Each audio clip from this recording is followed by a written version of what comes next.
આ જો મેં મોરીઓ પલાળી 2-3 કલાક પલળી ગયો છે સરસ. હવે એના આપણે મોરિયાના ભજીયા બનાવીશું ફરારી. હવે આ મિક્સરમાં લઈ લઈશું આપણે. 2-3 કલાક પલાળવાનું એટલે સારી રીતે પલળી જાય. પછી બધું પાણી કાઢી નાખવાનું, પાણી નહીં રાખવાનું. જરૂર પડે તો પછી આપણે ઉમેરવાનું થોડું.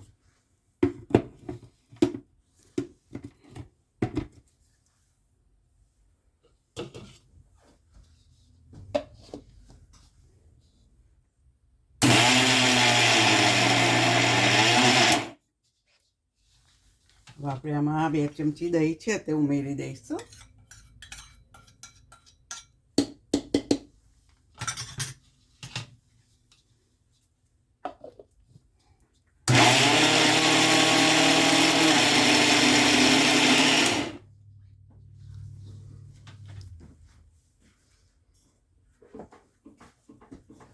થોડું 2 ચમચી 1 ચમચી જેટલું જ છે. આમ મરચાં પીસા હતા મેં પાણી થોડું મશીનમાં લઈ લીધું તો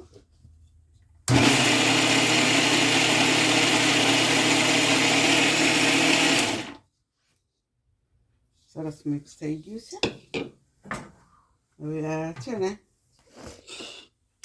2 ચમચી બટાકાનું શાક મેં કરી છે અગિયારસ માટે. એના ફોડવા થોડા પીસી લીધા છે એટલે ક્રશ કરી લીધા મેં ચમચા વડે. અને હવે આ એમાં ઉમેરી દઈશું. બટાકો બાફેલો હોય તમારી જોડે તે ઉમેરી શકો, પણ હું રાખવાનું ભૂલી ગઈ એટલે શાકમાં લઈ લીધું મેં.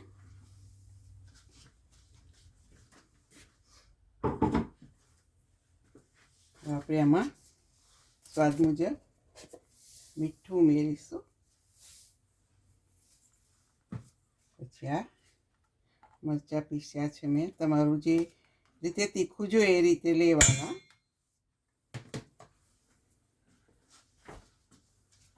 થોડી સુગર ઉમેરીશું, બહુ નહીં, અડધી ચમચી જેટલી.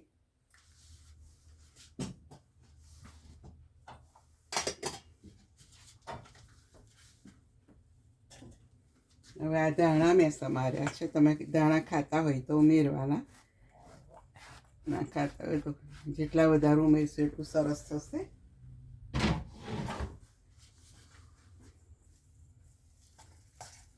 આપણે મિક્સ કરીશું.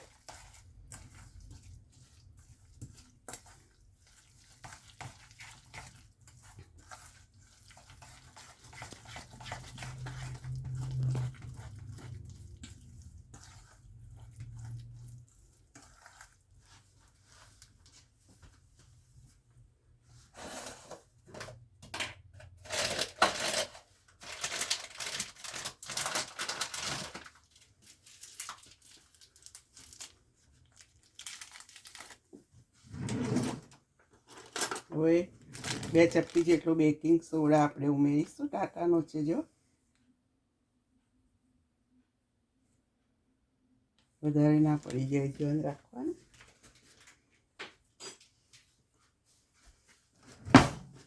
મિક્સ કરીશું આપણે. ફીણી લઈશું એટલે સરસ મિક્સ થઈ જાય. અને પેલો બટાકો આપણે અંદર એડ કર્યો તે છૂટું ના પડે એટલે ઉમેર્યો છે. જો તમારે છૂટું ના પડે તો ના ઉમેરો તોય ચાલે. કદાચ છૂટું પડી જાય ભજીયા. હવે આપણે તેલ ગરમ મૂક્યું છે, ઉતારી લઈશું આપણે.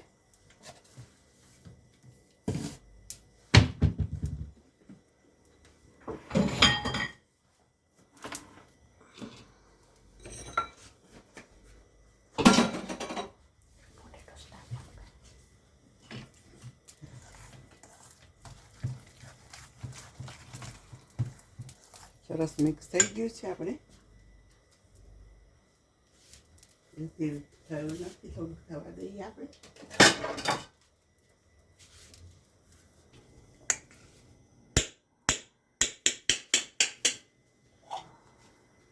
આપણે હવે તેલ થઈ ગયું છે.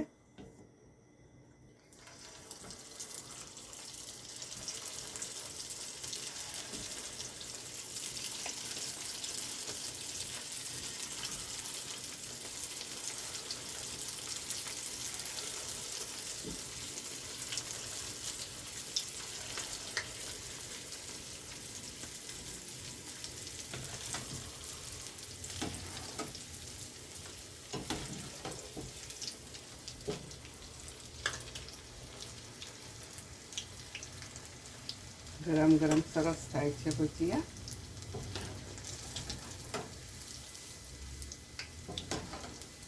ગરમ જ સારા લાગે એના.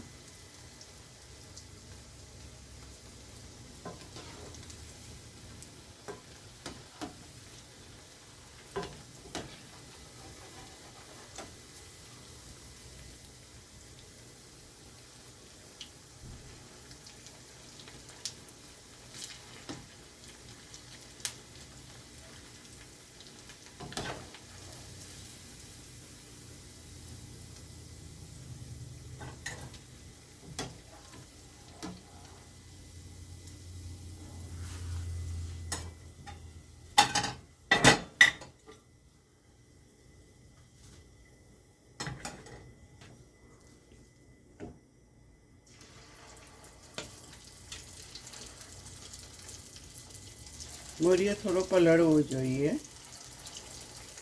ફાઈન થાય.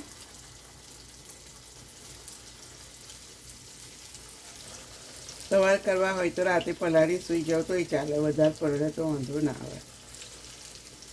ઓછામાં ઓછા 4 કલાક તો તમારે પલાળવું પડે.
રેડી હોય તો તમારે 15-20 મિનિટમાં થઈ જાય. બધું રેડી રાખવું પડે.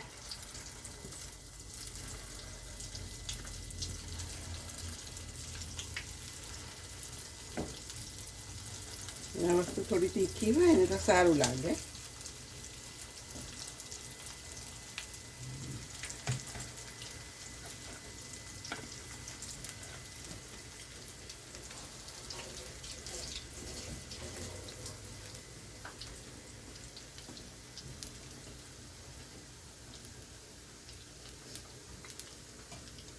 થોડા ચડવા દે ને પછી ફેરવવાના, એટલે તૂટી ના જાય. એ ખાસ ધ્યાન રાખવાનું.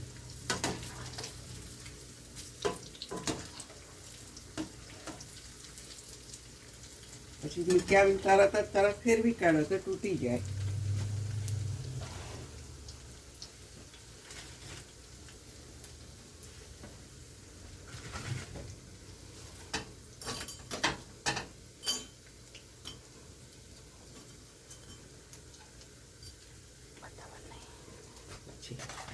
અમારા ભગવાનનો થાળ રેડી કર્યો છે. સાબુદાણાની ખીચડી, ભજીયા અને બટાકાનું શાક. અને તમારે દહીં સાથે, ચટણી સાથે, જેની સાથે ખાવા હોય એ રીતે તમે ખાઈ શકો છો. આ રીતે બધા ફરાર બનાવો અને ખાઓ.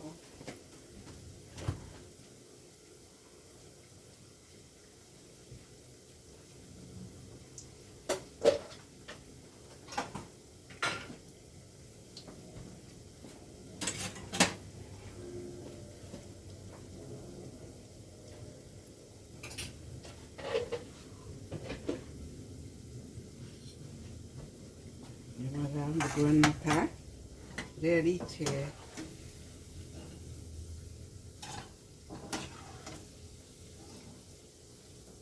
બાકીનું બધા આપણે ભજીયા ઉતારી લઈશું.